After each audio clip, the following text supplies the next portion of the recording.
Antes de cumprir un ano no Goberno, o alcalde Xulio Ferreiro, nunhas datas moi similares a estas, aprobou a renda social municipal.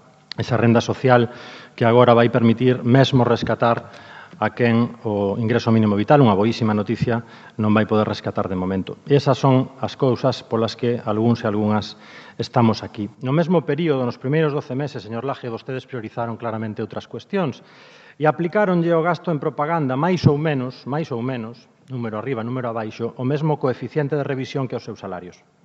Dobrárono.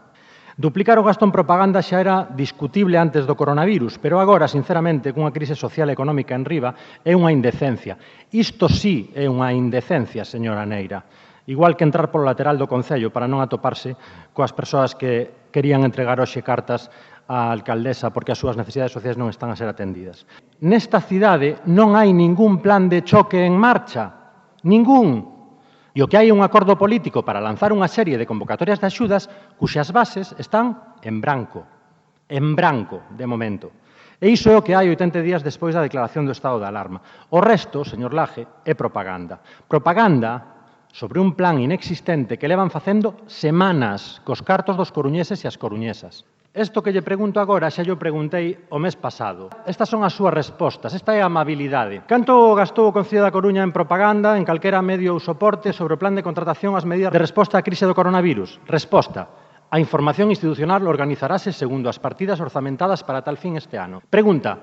En que medios, formatos e soportes realizou estas campañas? Resposta do Goberno da amabilidade. Nos medios de comunicación máis relevantes da cidade. Pregunta. Mediante que fórmulas de contratación? Resposta. Mediante as fórmulas que permite a legislación vixente. Esta é a súa cultura democrática?